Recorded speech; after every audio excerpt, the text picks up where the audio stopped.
राधे राधे आप सभी को। आप सबका स्वागत है मेरे चैनल दिस शिव की दीवानी में। तो आज का हमारा टॉपिक है कि चतुर्मास में वो कौन कौन से कार्य हैं जो हमें बिल्कुल नहीं करने चाहिए, जो कार्य निषेध हैं। आज हम उनके बारे में बात करेंगे।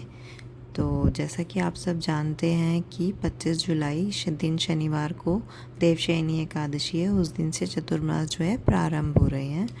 तो तभी से हमारे चतुर्मास प्रारंभ हो जाएंगे। तो तभी से हमें जो नियम है, जो हमें उसमें नहीं करने हैं कार्य, उनका पालन करना शुरू कर देना है। तो इसलिए आज हम इस बारे में बात करेंगे कि हमें कौन कौन से कार्य नहीं करने चाहिए। उससे पहले हम जान लेते हैं कि कौन कौन से कार्य हैं जो हमें ज़रूर करने हैं। एक वीडियो इससे पहले मैंने बनाई है जिसमें मैंने आपको सब बताया कि चतुर्मास में कौन कौन से कार्य करें, पर वो आप मेरे चैनल पर जाके देखिएगा, उसमें सारा डिस्कशन हमने किया था। लेकिन उसके बाद जो आप बिल्कुल ही ना स्किप करें, उसके बारे में पहले हम डिस्कस करते हैं। चतुर्मास में एक तो सबसे बड़ी बात है कि आपको जितना भी आप मंत्र जाप करें, जितना भी आप जप करें, गीता का पाठ करें या शिव महापुराण का पाठ करें, उसका आपको 100 गुना फल मिलता है चतुर्मास में। तो इसलिए आप हमेशा याद रखें कि जितना पूजा पाठ, जितना मंत्र जाप, जितना ध्यान आप कर सकते हैं, उतना ज़्यादा आप ध्यान करिए और अपने मन को पवित्र रखिए और उससे बहुत सारे पुण्य फल प्राप्त कीजिए। उसके बाद दूसरी बात है कि चतुर्मास में आपको दीपदान ज़रूर करना चाहिए। संध्या के समय आपको दीपदान ज़रूर करना चाहिए। जैसा कि आप सभी जानते हैं कि चतुर्मास में कृष्ण भगवान योग निद्रा में होते हैं। तो योग निद्रा में होने के कारण हमें इस संसार में जो है उजाला करना होता है। तो इसलिए हमें संध्या के समय पे कृष्ण भगवान के आगे या तुलसी के नीचे दीपदान अवश्य ही करना चाहिए। ये भी एक बहुत ही इम्पॉर्टेंट काम है। एक तो मंत्र जाप हो गया हमारा, दूसरा हो गया दीपदान। अब तीसरा जो काम है वो है हमारा दान करना। चतुर्मास में हम जितना भी दान करते हैं उसका 100 गुना होकर हमें आगे अगले जन्म में या आगे आने वाले कर्म में जो है हमारे वो मिलते हैं। तो इसलिए आप कोशिश कीजिए कि जितना दान धर्म का कार्य आप चतुर्मास में कर लें वो आप अवश्य करने की कोशिश कीजिए। गरीबों को दान दीजिए जो भी आपसे बन पाता है, या भूखों को भोजन करवाइए, या जैसे भी आपकी श्रद्धा हो, भक्ति भाव हो, उस हिसाब से आप दान कर सकते हैं। सतनजा का दान कर सकते हैं, जैसे भी आप चाहें उस हिसाब से आप दान कर सकते हैं। तो आइए चलिए टॉपिक पे आते हैं। अच्छा, ये मैंने कुछ ड्रेसेस आपको अपनी पिछली सेम वीडियो में दिखाई थी, चतुर्मास में क्या क्या करें, अपने लड्डू गोपाल जी की ड्रेसेस। तो उनका कुछ कलेक्शन रह गया था। आज मैं बाकी का कलेक्शन इस वीडियो में आपको दिखा रही हूँ। मुझे ज़रूर बताइएगा कि वीडियो में कमेंट करके कि आपको वो ड्रेसेस कैसी लग रही हैं, और आप अगर मेरे लड्डू गोपाल जी को देखना चाहते हैं तो वो भी मुझे कमेंट में ज़रूर बताइएगा। और मेरे चैनल को सब्सक्राइब और कमेंट करना ना भूलिएगा।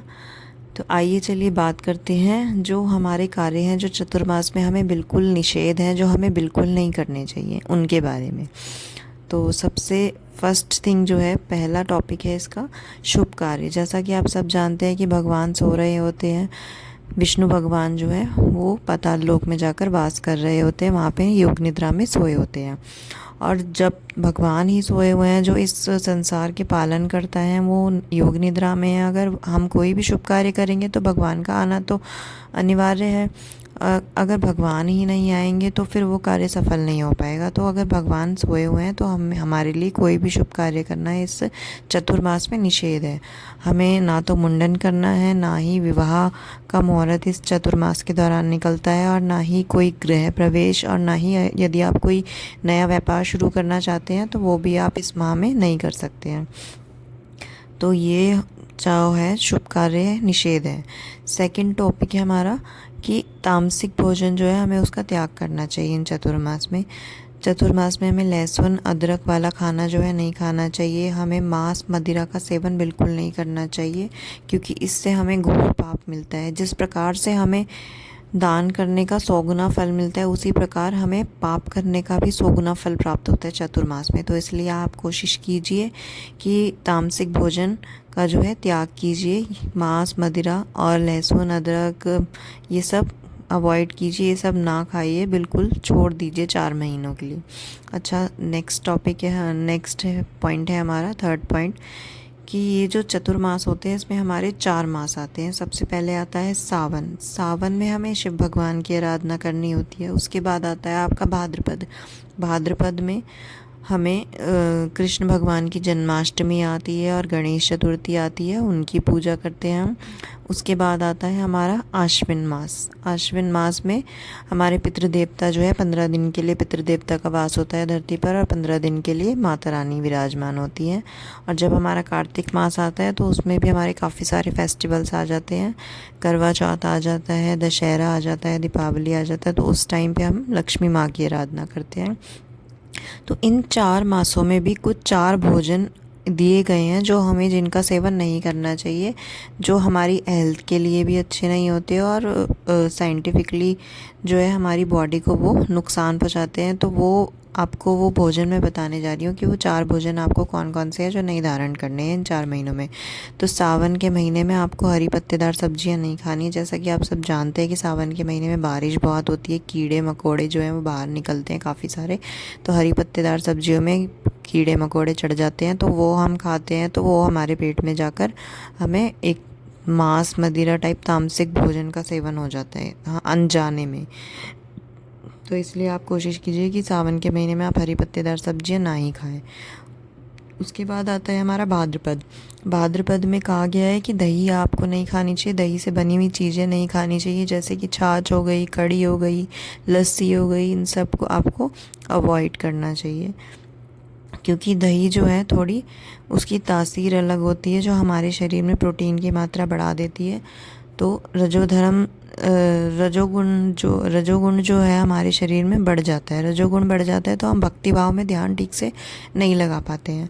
और ये जो चतुर्मास है ये भक्ति भाव में ध्यान लगाने का मास है। तो इसलिए हमें दही का ध्यान करना, दही को निषेध करना चाहिए, दही से बनी हुई वस्तुएं भी नहीं खानी चाहिए। उसके बाद आता है हमारा आश्विन मास। आश्विन मास में कहा गया है हमें कि दूध और दूध से बने हुए ठंडे पेय पदार्थ जो होते हैं वो हमें नहीं लेना चाहिए। जैसा आप सभी जानते हैं कि आश्विन मास में नवरात्रि शुरू हो जाते हैं, थोड़ा हल्का जो है ठंडा मौसम शुरू हो जाता है। तो इसलिए कहा गया है जो दूध है वो कफ दोष को बढ़ाता है, और इस मास में इसलिए दूध को अवॉइड करने के लिए कहा गया है कि दूध और दूध से बने हुए ठंडे पेय पदार्थ नहीं खाने चाहिए। अब इसके बाद आता है हमारा कार्तिक मास। कार्तिक मास में हमें जितनी ज़्यादा हो सके तुलसी माता की पूजा करनी है और तुलसी जी की परिक्रमा भी करनी है। लेकिन हमें कार्तिक मास में अवॉइड क्या करना है वो मैं आपको बताने जा रही हूँ, वो है उड़द की दाल। इसका भी एक कोई साइंटिफिक रीज़न है, क्योंकि ये डाइजेस्ट करने में बहुत ज़्यादा मतलब डिफ़िकल्ट होती है। तो इसलिए कार्तिक मास में हमें ये निषेध करनी है, हमें ये नहीं खानी है। तो कार्तिक मास में आप इसका त्याग कीजिए। 4 महीने के 4 भोजन हो गए। सावन का हो गया आपका हरी पत्तेदार सब्जियां, भाद्रपद का हो गया दही, आश्विन का हो गया दूध, और कार्तिक का हो गया उड़द की दाल। अब आपको ये ध्यान में रखना है कि इन 4 महीनों में इन चारों चीज़ों का आपको सेवन नहीं, बिल्कुल भी नहीं करना है। अब हम थर्ड पॉइंट पे आते हैं। थर्ड पॉइंट है कि ब्रह्मचर्य का पालन ज़रूर करना चाहिए इन चतुर्मास में। तो ये स्पेशली स्टूडेंट्स के लिए है, जो भी स्टूडेंट्स हैं जो भी पढ़ाई कर रहे हैं, जो अनमैरिड हैं, उनको ब्रह्मचर्य का पालन अवश्य करना चाहिए इन चतुर्मास में। उसके बाद फोर्थ पॉइंट है कि हमें इन 4 मास में, चतुर्मास में ज़्यादा क्रोध नहीं करना चाहिए, ना ही किसी के बीच वाद विवाद के बीच में पड़ना चाहिए, ना ही किसी से लड़ाई झगड़ा करना चाहिए। उसे हमें जितना हो सके अवॉइड करना चाहिए, क्योंकि वो हमें पाप कर्म में एंटर करवा देता है। इसलिए आपको पाप कर्म नहीं करने हैं, जैसा कि आप जानते हैं। उसके बाद हमारा नेक्स्ट पॉइंट है कि किसी भी जीव को, चाहे कोई भी जीव जंतु हो, गाय हो या फिर कोई नीचे चलने वाला कोई छोटा मोटा कीड़ा मकोड़ा हो या कोई भी हो, उसको आपको गलती से भी नुकसान नहीं पहुंचाना है। क्योंकि वो जो आपको पाप चढ़ता है वो भी घोर पाप लगता है आपके, तो वो आपको नुकसान नहीं पहुंचाना है, इस बात का आप ध्यान रखिए। और कुछ और पॉइंट्स मैं आपको बताना चाहती हूँ, वो ये है कि अगर आप चाहें तो चतुर्मास में अपनी कोई एक फेवरेट चीज़ जो भी आपको बहुत ही ज़्यादा पसंद हो उसका त्याग कर सकते हैं भगवान को। उसकी एक तपस्या, ये भी एक व्रत की तरह ही माना जाता है, एक तपस्या ही होती है जिससे भगवान प्रसन्न होते हैं। तो यदि आपको चावल बहुत पसंद है, आप चावल का त्याग कर सकते हैं चतुर्मास के लिए। आपको पानी पूरी बहुत पसंद है, या जो भी कोई विशेष सब्जी है जैसे सीताफल है, आपको वो बहुत पसंद है, या मीठा बहुत पसंद है तो आप 4 मास के लिए उसको त्याग सकते हैं। भगवान की आप तपस्या के तौर पर ये व्रत करेंगे और भगवान को अर्पित होगा ये व्रत। ये भी एक व्रत ही टाइप है, तो ये आपकी श्रद्धा है जो आप त्यागना चाहें। उसके बाद एक लास्ट पॉइंट है कि हमें चतुर्मास में कोशिश करनी चाहिए कि हमें पलंग पे ना सोकर हमें धरती पर शयन करना चाहिए, क्योंकि जब भगवान भी पाताल लोक में सो रहे हैं, धरती के नीचे सो रहे हैं, तो हमें भी, जब हमारे ईष्ट जो हैं वो धरती पर हैं, नीचे पाताल लोक में सो रहे हैं, तो हमें भी कोशिश करनी चाहिए कि हम भी धरती पर ही शयन करें, नीचे ही शयन करें। भगवान नीचे सो रहे हैं और हम पलंग पर सोए, वो अच्छा नहीं लगता। तो ये सब कुछ नियम थे चतुर्मास के, जिन्हें आपको ध्यान में रखना है, जिससे आप पाप के भोगी ना बने और ज़्यादा से ज़्यादा अच्छे कर्म कमा सकें। तो अगर आपको वीडियो इन्फॉर्मेटिव लगी हो तो मेरे चैनल को लाइक एंड सब्सक्राइब करें एंड कमेंट करके बताएं मुझे कि आपको लड्डू गोपाल जी की ड्रेसेस कैसी लगी। राधे राधे। नेक्स्ट वीडियो में मिलते हैं अब।